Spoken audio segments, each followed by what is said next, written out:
नमस्कार, पत्रिका टीवी के स्पेशल शो सक्सेस सीक्रेट में आप सभी का स्वागत है। मैं हूं आपके साथ में राहुल। इस शो के माध्यम से हम आपको उन शख्सियतों से रूबरू कराते हैं जिन्होंने सोशल मीडिया के जरिए एक नया मुकाम हासिल किया है और देश दुनिया में अपनी एक पहचान बनाई है। आज हमारे साथ में है गौरव सिंह, जो कि सोशल मीडिया के माध्यम से लोगों को फ्री में शिक्षा दे रहे हैं और फ्री क्लासेस के जरिए उनके बच्चों ने भी काफ़ी अच्छा मुकाम हासिल कर लिया है। गौरव, आपका बहुत बहुत स्वागत है पत्रिका टीवी के स्पेशल शो सक्सेस सीक्रेट में। Thank you sir. सबसे पहले पत्रिका परिवार और राहुल जी, आपका भी बहुत बहुत धन्यवाद जो आपने इस लायक समझा और यहाँ पे आमंत्रित किया, तो सबसे पहले मैं आपका धन्यवाद देना चाहूँगा। गौरव जी, आपके सोशल मीडिया के ऊपर तकरीबन 4 लाख के समथिंग फैन फॉलोइंग है, लोग आपको सब्सक्राइब कर रखे हैं और लोग आपकी वीडियोस को भी देखते हैं। तो ये मुकाम कब शुरू हुआ था और इतनी जल्दी आपने कैसे मुकाम हासिल कर लिया कि आज इतनी बड़ी संख्या में लोग आपकी वीडियोस को देखते हैं, आपसे सीखते हैं, आपसे जानने के लिए उत्सुक रहते हैं? जी सर, ये मैंने प्रतियोगी परीक्षाओं के लिए एक चैनल, समर्पित चैनल है, तो ये शुरुआत तो लगभग 2021 में की थी सर, फरवरी 2021 में। अभी तकरीबन 2 साल हो गए हैं और बच्चे जो जुड़े हुए हैं ये लगभग सभी कहते हैं कि सब्सक्राइबर, लेकिन मैं उन्हें कहता हूँ कि ये परिवार के सदस्य हैं, क्योंकि ये एक परिवार है, यही समझ के हमने ये शुरू किया और इसी तरह से ये कारवां आगे बढ़ रहा है। 2.25 साल हो गए और जब से शुरू किया है तब से तकरीबन हम लगातार मेहनत कर रहे हैं इसके पीछे और आगे भी करते रहेंगे, यही सोचा है अभी तक तो। जी गौरव, आपके पास में ये आइडिया कहाँ से आया था कि लोगों को फ्री में एजुकेशन दी जा सकती है? क्योंकि आज के टाइम पे कंपटीशन एग्जाम्स के लिए बहुत सी कोचिंग्स पहले से ऑलरेडी मार्केट के अंदर है, बहुत बड़े बड़े लोग पहले से बैठे हुए हैं कि जो कि पैसे लेकर उनको शिक्षा देते हैं और अच्छी शिक्षा भी देते हैं और लोग जाते भी हैं। तो आपके दिमाग में ये आइडिया कहाँ से आया कि हम सोशल मीडिया के माध्यम से भी लोगों को फ्री में एजुकेट कर सकते हैं? सर, मैं खुद भी गवर्नमेंट एम्प्लॉय हूँ, मैं खुद गवर्नमेंट टीचर हूँ, तो मेरी एक अच्छी रैंक के साथ में मेरा 2016 रेट में सिलेक्शन हुआ था। तो काफ़ी सारे विद्यार्थी जो मुझे जानते थे वो बार बार मुझे कांटेक्ट करते थे और पूछते थे कि सर कैसे पढ़ें, क्या पढ़ें, किस तरीके से। तो मेरा ये रहता था कि मैं उन्हें फ़ोन पे पूरी गाइडेंस देता था, लेकिन मेरे जो साथी स्टाफ थे वो साथी स्टाफ कहते सर आप इस फ़ोन पे जितना भी कहोगे तो आप लिमिटेड लोगों तक कह पाओगे। फिर उन्होंने कहा कि यदि आप कोई चैनल बना दो, मान लीजिए, तो वो गाइडेंस जिसको भी चाहिए, जिसको देखना है वो देख लेगा। बस वहाँ से ये सिलसिला शुरू हुआ था। फिर गाइडेंस के वीडियो बनाए पहले, मार्गदर्शन के। उसके बाद में मुझे लगा कि जिस तरीके से मैंने पढ़ा था, क्योंकि काफ़ी सारी बड़ी बड़ी चीज़ें शॉर्ट में पढ़ लेनी चाहिए और शॉर्ट में मैंने पढ़ी थी, उसी तरीके से मैंने धीरे धीरे जो है क्लासेस का सिलसिला चालू किया। पहले सबसे पहला सर वीडियो मुझे याद है, मैंने एक कागज़ के ऊपर बनाया था पेन से और मोबाइल को हाथ से पकड़ा था। उसके बाद में पहले वीडियो के बाद में फिर एक सक्सेस स्टोरी के टाइप में मार्गदर्शन का वीडियो बनाया, फिर एक छोटा बोर्ड लिया जो मार्कर और वो, उसके बाद में धीरे धीरे ये सिलसिला आगे चलता गया सर। शुरुआत करने की देरी होती है, सफलता जरूर मिल जाती है। मैं ये जानना चाहता हूँ कि आपके जो स्टूडेंट्स हैं वो क्या उत्सुक रहते हैं जानने के लिए कि आज कौन सा वीडियो आएगा, या कोई डिमांड करते हैं कि इसके ऊपर सर हमको वीडियो चाहिए या पर्टिकुलर ये टॉपिक होना चाहिए, या आप भी जो वीडियो डालते हैं वो कैसे डिसाइड करते हैं कि इसके ऊपर सीरीज बनानी है, या अभी जो कॉम्पिटिशन एग्जाम्स है, क्योंकि कई एग्जाम्स आगे भी डिले हो जाते हैं, कईयों की तैयारी अभी करनी होती है, तो वो सब कुछ प्री प्लान कैसे करते हैं ये सब? सर, हमारा ये रहता है, मेरा मोस्ट ऑफ जो होता है कि जैसे कोई भी शिक्षक भर्तियाँ जैसे मैं ज़्यादा करवाता हूँ, जैसे फर्स्ट ग्रेड है, सेकंड ग्रेड है, रीट है, तो मैं पहले से बच्चों के लिए गाइडेंस के वीडियो बनाता हूँ कि आपको तैयारी इस तरीके से करनी है। अब रही यह बात कि कई सारे विद्यार्थी कोचिंग नहीं कर पाते हैं, तो मोस्ट ऑफ मेरा प्रयास उनके लिए होता है कि वो भी एक अच्छे मार्गदर्शन के साथ में पढ़ें। तो मैं उन्हें ये चीज़ बाकायदा बताता हूँ कि मैं पूरे आपको courses class number wise, 1 number, 2 number, 3 number, जैसे आप पेड कोर्सेज में लेते हैं उसी तरीके से मैं आपको क्लासेस प्रोवाइड करवा दूंगा। आपको उनको देखना है, समझना है, याद करना है और नोट्स में कन्वर्ट कर देना है। फिर इसके अलावा आपको बुक्स की ज़रूरत पड़ती है, तो बुक्स वगैरह आप कैसे भी ले सकते हैं, तो वो सारी चीज़ें रहती हैं, उनको पहले से बता दिया जाता है। जैसे कि स्कूल लेक्चरर का अभी जैसे मेरा फ्री बैच चल रहा है, तो उसमें सीक्वेंस वाइज अभी तक मैं 35 क्लास डाल चुका हूँ जीके की, तो सीक्वेंस वाइज वो रहती है, उनको डे बता दिया जाता है और टाइमिंग कि आपको सोमवार से गुरुवार 12 बजे ये क्लास मिलेगी, इसके अदर सब्जेक्ट की शाम को 8 बजे ये मिलेगी। उस हिसाब से हम उसको प्री शूट करके एक दिन पहले जस्ट शूट करके उस टाइम पे हम पब्लिक कर देते हैं। विद्यार्थियों को नियमितता बिल्कुल बनी रहती है, चाहे एग्जाम आ रहा है या नहीं आ रहा, लेकिन एक नियमितता, क्योंकि अपन सर जितने भी सक्सेस स्टोरी देखते हैं, जितने सिलेक्शन, वो कंसिस्टेंसी के ऊपर होते हैं। तो ये कंटिन्यूटी कहाँ से बनाए? इतने समय तक कोचिंग नहीं की जा सकती, तो इतने समय तक कंटिन्यू कैसे रहे? तो एक बेनिफिट टेक्नोलॉजी का जो है उससे विद्यार्थी कंटिन्यू भी रहते हैं और घर तक शिक्षा पहुंच जाती है। यही रहता है सर हमारा। जी गौरव, आप बहुत अच्छा काम कर रहे हैं, फ्री में लोगों को एजुकेट कर रहे हैं। जो मतलब इतनी महंगी महंगी फीस पे नहीं कर पाते स्टूडेंट्स, उनको आप फ्री एक अच्छा आपने प्लेटफॉर्म प्रोवाइड करा दिया है। लेकिन आप में, और जैसा सुनने में आता है कि ऑफलाइन क्लासेस लेने में बच्चे ज़्यादा अच्छा प्रेफर करते हैं, तो आप में और उनमें क्या फ़र्क है, क्या अंतर है? सर ऑफलाइन क्लासेस बच्चे प्रेफर करते हैं, लेकिन ज़्यादातर ऑफलाइन क्लासेस वही प्रेफर करते हैं जो बिल्कुल फ्रेशर्स हैं, जो बिल्कुल फ्रेशर है उनको। लेकिन ऐसे कई विद्यार्थी हैं जो फ्रेशर्स नहीं है, उन्होंने बहुत सारा अनुभव ले रखा है, लेकिन कहीं ना कहीं वो कंपटीशन में वो चीज़ नहीं कर पाए, तो वो जो फैसिलिटी घर बैठे उन्हें प्रोवाइड हो जाती है। इसके अलावा जैसे ज़्यादातर अपन देखते हैं कि महिला शक्ति, आधी आबादी जिन्हें कहते हैं महिला शक्ति, लेकिन किसी न किसी परिस्थितिवश बच्चे छोटे होते हैं या फिर उन्हें बाहर भेजने में कई परिजन कतराते हैं, तो उनमें ज़्यादातर जो है महिलाएं बहुत अच्छी तरीके से फ़ायदा उठाते हैं। और मैं ज़्यादातर जो मेरे कमेंट्स में भी देखता हूं, तो वो मुझे एक भाई के रूप में मानकर ये कमेंट करती है। मैं भी ये कहता हूं, मुझे सर समझ के आप पढ़ोगे तो कोई आपको मतलब नहीं है, लेकिन आप एक परिवार के सदस्य के नाते पढ़े, तो परिवार के सदस्य के नाते हम कभी फॉर्मेलिटी नहीं करते। तो मैं यही चाहता हूँ, मैं फॉर्मेलिटी के रूप में नहीं। और ये चीज़ जो है ऑनलाइन, मैं ऑफलाइन में इतने बच्चों को एक साथ नहीं पढ़ा सकता सर, लेकिन ऑनलाइन में इसका कोई दायरा नहीं है, कोई भी पढ़ सकता है। तो वो मुझे एक अच्छा प्लेटफॉर्म लगा, मैं इसी में फिर प्रयास आगे कर रहा हूँ। गौरव, जो विद्यार्थी हैं आपके स्टूडेंट्स हैं, वो क्या रेगुलर आपकी वीडियोस देखते हैं कि जैसे आज आपने डाला है वीडियो, कल भी डाला है? क्योंकि कंसिस्टेंसी पढ़ाई के अंदर भी बहुत ज़रूरी होती है, रोज़ उसके ऊपर निरंतर प्रयास करना होता है।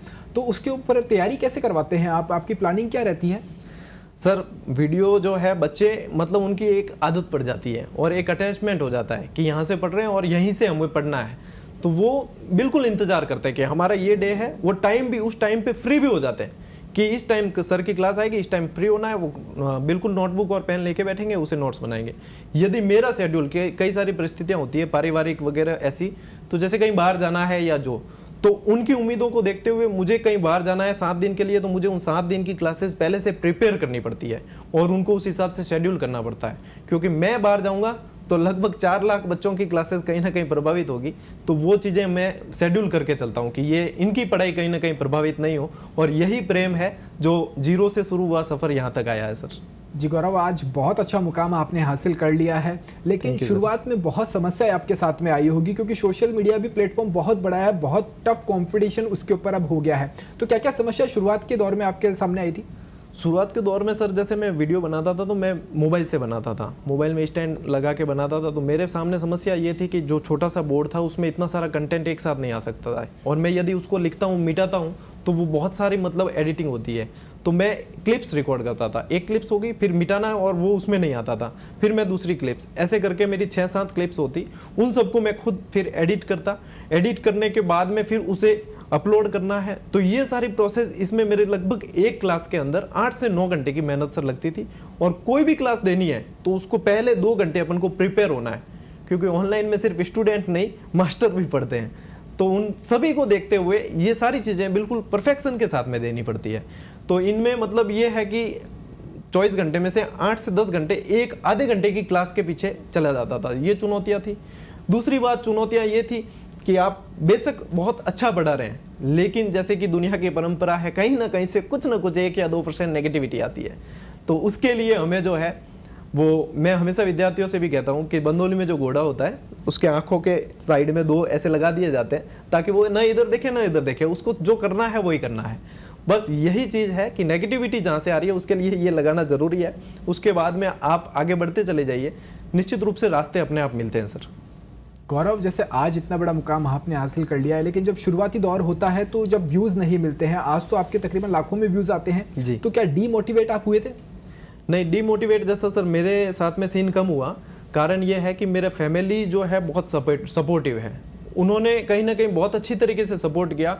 और दिल में ये था कि करना है तो करना है, चाहे 1 व्यू आएगा या चाहे 1000 व्यू आएंगे, चाहे 1 लाख आएंगे, लेकिन करना है तो करना है। क्योंकि जितने बच्चे देख रहे हैं, मान लीजिए 100 ही देख रहे हैं, तो कम से कम 100 का तो फायदा है। आज 100 देख रहे हैं, कल 1 लाख देखेंगे। बस इस थ्योरी को लेकर चले थे, और ये थ्योरी आज जो है वास्तव में काम आई है। और आज मेरी एक क्लास है जो 1 मिलियन प्लस व्यू भी आए हैं उस पर, जो 2nd ग्रेड की मैंने फ्री क्लासेस शुरू की, उसकी फर्स्ट क्लास थी उस समय। और निश्चित रूप से सर अभी जितने भी रिजल्ट आते हैं तो लगभग मैं मान के चलाऊँ कि जैसे शिक्षक भर्ती परीक्षा है तो 10-20% रिजल्ट के अंदर लगभग जो है अपना कहीं ना कहीं मतलब बच्चे वहाँ से पढ़े होते हैं। मैं ये नहीं कहूँगा कि वो सारे के सारे मुझसे ही पढ़े, क्योंकि ऑनलाइन बहुत बड़ा सर हब है, प्लेटफॉर्म है, कहीं से पढ़ते हैं, लेकिन कहीं ना कहीं योगदान रहता है, बच्चे श्रेय भी देते हैं, तो अच्छा लगता है सर जान के। ये सारी चीज़ें रहती है इसमें। गौरव, आपने जैसा कि बताया 2021 में आपने शुरुआत की थी, तकरीबन कितना समय आपको सक्सेस हासिल करने में, एक मुकाम हासिल करने में लगा था, और पहली कमाई में कितना समय लग गया था, और कितनी पहली कमाई आपकी थी? सर जब पहला वीडियो बनाया, हालांकि कमाई के उद्देश्य से बनाया नहीं, लेकिन ये शाश्वत सत्य है कि यूट्यूब से रेवेन्यू जनरेट होता है और रेवेन्यू मिलता है। अब पहली कमाई और पहला मतलब यदि ये देखा जाए सक्सेस रेट, तो जब मैंने पहला वीडियो बनाया था तो उसके पीछे के लगने में, के यानी 1000 व्यूज, के लगने में 9 दिन लगे थे। और पहली कमाई जो आती है, जो अपने खाते में आती है रेवेन्यू जनरेट होने के बाद में, मतलब पूरा प्रोसेस करने के बाद, वो तकरीबन 7 महीने बाद 25,000 का अमाउंट मुझे याद है, 25,000 और समथिंग कुछ ऊपर थे, वो मेरे अकाउंट में 7 महीने के बाद लगे थे। जब मैंने चैनल शुरू किया तब से कंटिन्यू मेहनत करने के बाद में फर्स्ट अमाउंट 25,000 का लगा था। जी गौरव, बहुत अच्छी बात है कि 7 महीने आपने इंतजार किया। आजकल लोग इंतजार नहीं करते, कंसिस्टेंसी नहीं अपनाते हैं। आज आप जो पढ़ाते हैं तो उसके साथ साथ लोगों को ये भी बताते हैं कि सोशल मीडिया के अंदर भी स्कोप है, सोशल मीडिया के जरिए भी करियर बनाया जा सकता है।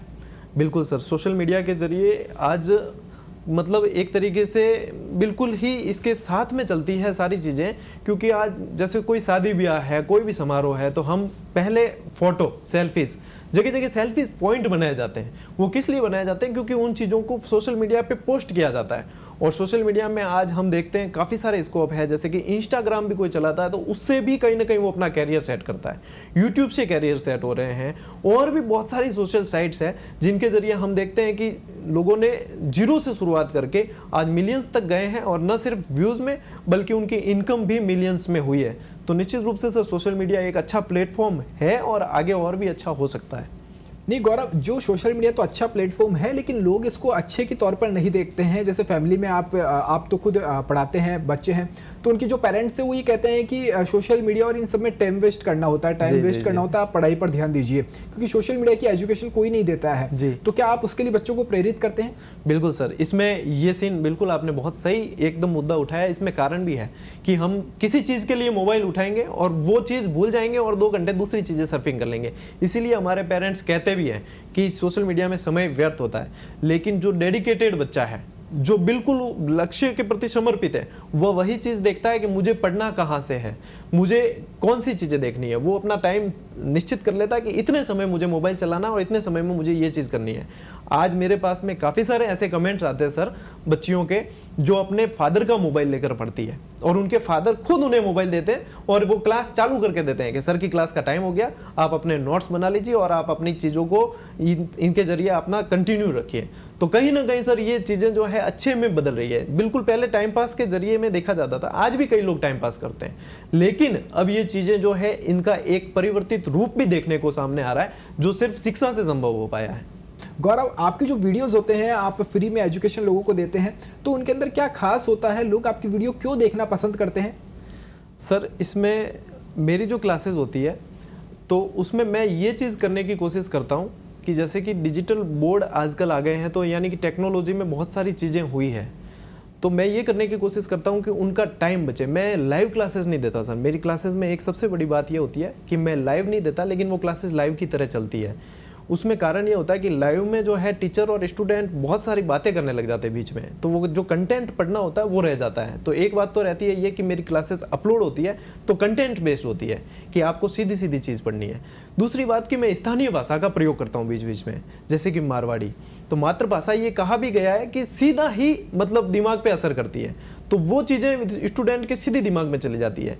तीसरी चीज़ कि टू द पॉइंट और ट्रिक्स के माध्यम से मैं पढ़ाता हूँ। कई सारी चीज़ें ऐसी होती है सर जीके के अंदर कि वो इतनी क्लिष्ट होती है कि उन्हें याद करना मतलब आगे का पढ़ा पीछे का भूल जाते हैं, तो वो ट्रिक्स के माध्यम से देने की कोशिश करता हूँ, तो विद्यार्थियों को सीधी चीज़ें याद हो जाती है।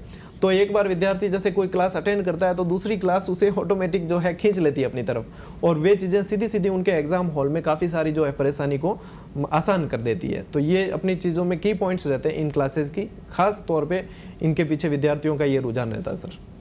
जी गौरव, ऑनलाइन ऑफलाइन में बहुत फ़र्क होता है। ऑफलाइन के अंदर यदि किसी स्टूडेंट को प्रॉब्लम आती है तो वो सीधा पूछ सकता है, अपना सवाल रख सकता है, लेकिन ऑनलाइन के माध्यम से भी आपके पास में कई सवाल आते होंगे, तो आप कैसे उनका समाधान करते हैं?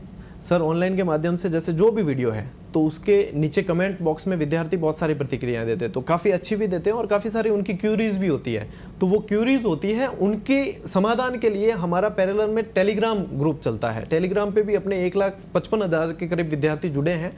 तो जैसे भी कोई चीज़ होती है तो वो उनके डाउट जैसे कहीं रह गए या मेरे से कुछ गलती रह गई, मुझे उसे सुधार करवाना था, तो मैं उस चीज़ को तुरंत टेलीग्राम पे डाल देता हूँ। तो वो एक शॉर्ट नोटिफिकेशन के साथ में विद्यार्थियों के पास में सीधा चले जाता है। फिर कोई क्यूरीज होती है तो वो कमेंट बॉक्स में बताते हैं, उनका सीधा सॉल्यूशन टेलीग्राम पे डाल दिया जाता है। फिर टेलीग्राम पे जैसे क्लासेस तो चल रही है लेकिन विद्यार्थी नोट्स बना रहे तो बार बार वीडियो पॉज नहीं करना चाहते, तो उनकी PDF हम जनरेट करके वो भी टेलीग्राम पे उपलब्ध करवा देते हैं। तो उनके जो भी डाउट सॉल्व करने होते हैं वो टेलीग्राम के माध्यम से हम उन्हें वो भी प्रोवाइड करवा देते हैं। तो ये एक मतलब पैरेलल में चलता है सर।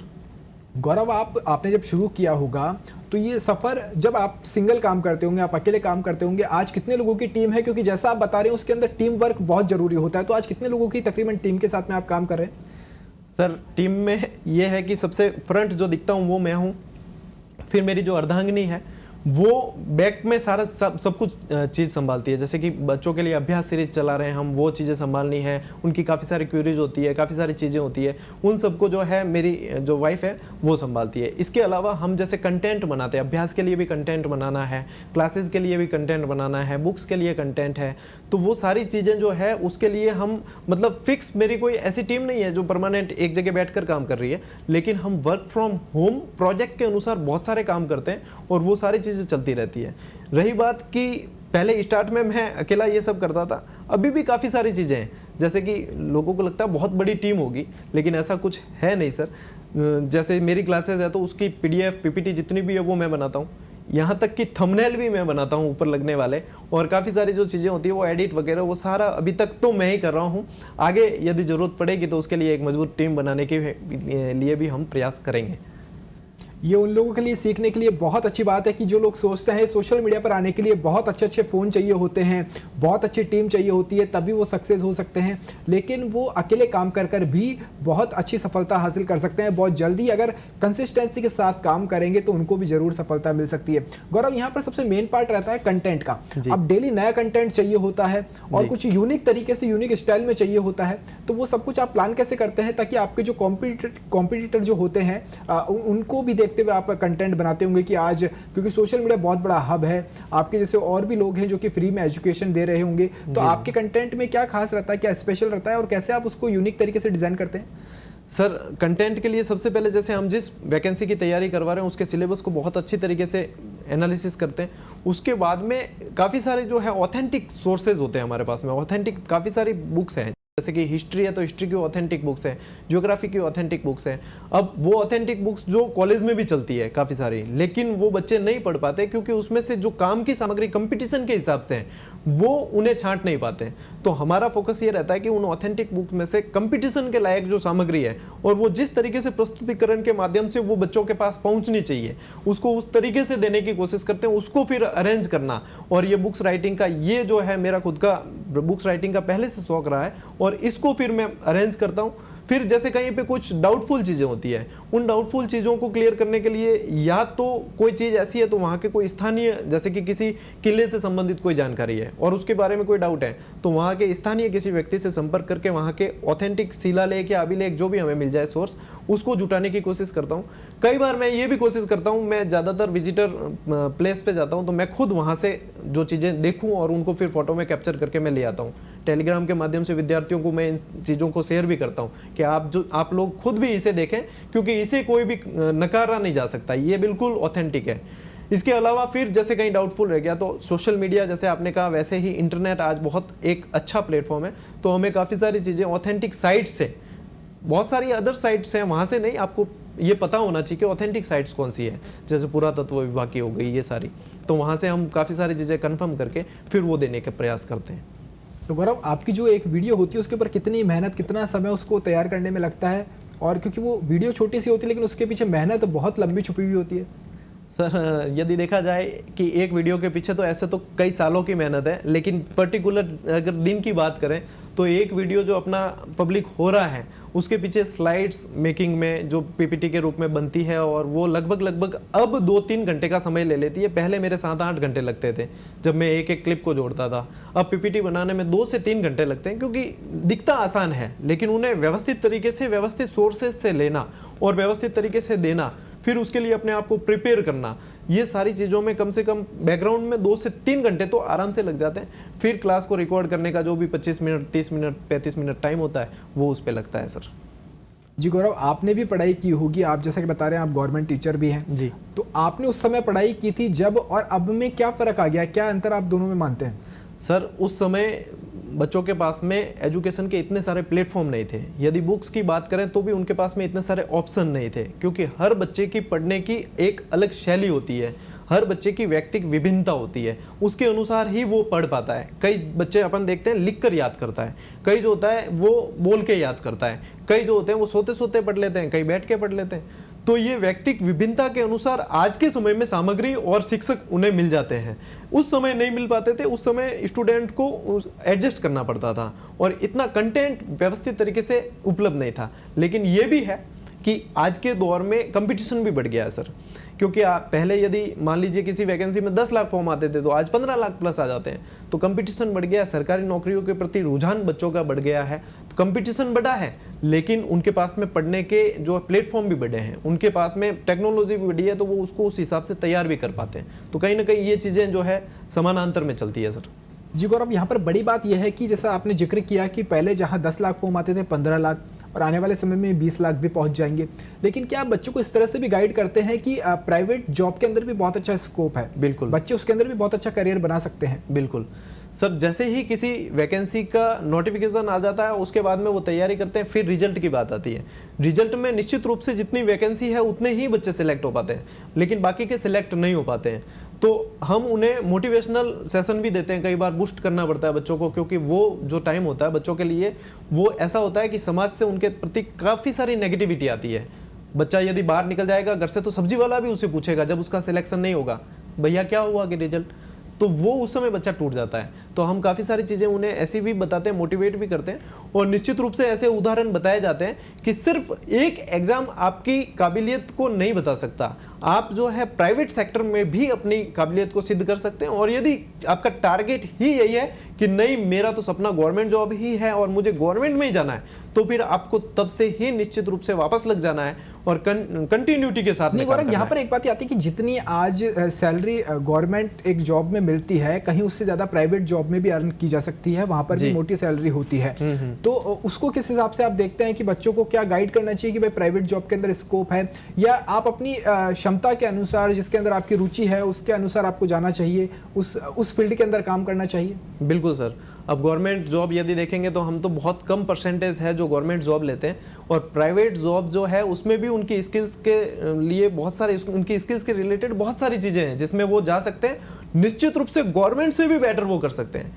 लेकिन आजकल की धारणा क्या है सर, कि धारणा ये बन चुकी है कि आप प्राइवेट सेक्टर में 5 लाख भी कमा रहे हैं और गवर्नमेंट में आप 50,000 कमा रहे हैं। समाज की मेंटेलिटी ये बन गई, इसलिए बच्चे कहीं ना कहीं इस रुख को इसी वे में मोड़ते हैं, जबकि वो प्राइवेट सेक्टर में जाकर भी अपने आप को साबित कर सकते हैं। और किया है लोगों ने किया है, और हमारे सामने कई सारे ऐसे उदाहरण देखने को मिल जाएंगे जिन्हें बहुत अच्छे पैकेज मिलते हैं, सालाना 25 लाख 30 लाख 50 लाख तक के पैकेज भी अपन देखते हैं, तो वो प्राइवेट सेक्टर में मिलते भी है सर। तो बच्चे के ऊपर है, उसकी मेंटेलिटी पर है कि उसकी मेंटेलिटी क्या सेट हो रखी है और उसका लक्ष्य क्या है जीवन का, ये फिर बच्चे का निर्णय हो जाता है सर।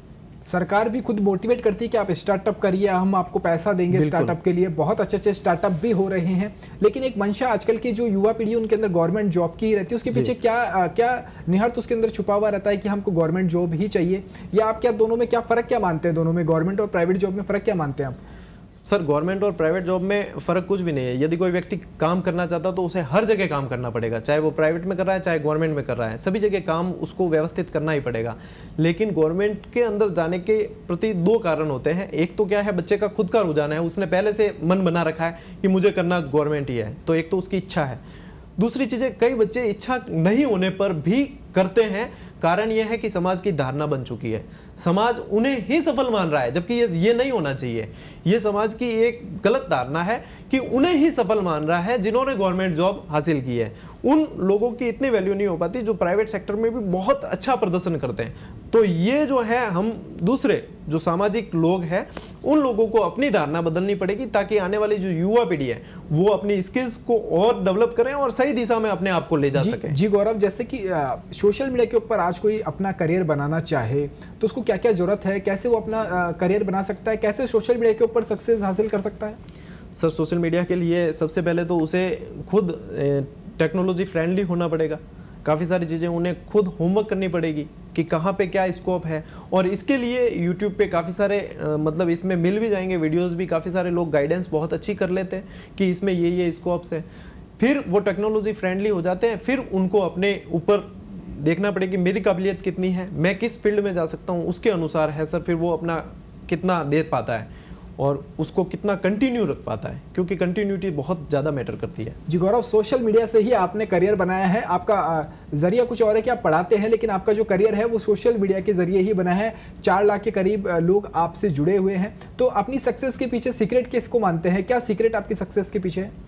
सक्सेस के पीछे सीक्रेट सर मेरे परिवार की ताकत है, और जो मेरे घनिष्ठ कलीग्स हैं उन्होंने बहुत अच्छा सपोर्ट किया है। और निश्चित रूप से ये चेहरा एक दिखता है आगे, लेकिन उसके पीछे शक्ति देने वाले बहुत होते हैं। कई सारी चीज़ें, कई बार सर हमारे खुद की कंडीशन ये होती है कि लगता है आज क्लास नहीं दे सकते, आज नहीं देनी है, लेकिन परिवार से जो सपोर्ट मिलता है और काफ़ी सारी चीज़ें हम वो कमेंट पढ़ते हैं बच्चों के, तो फिर लगता है कि नहीं क्लास तो देनी पड़ेगी, चाहे कुछ भी हो जाए, ईस्ट या वेस्ट क्लास आएगी, ये चीज़ है। तो कहीं ना कहीं से सर ये सपोर्ट कहीं ना कहीं मिलता है, तभी इस चीज़ को कंटिन्यू कर पाते हैं।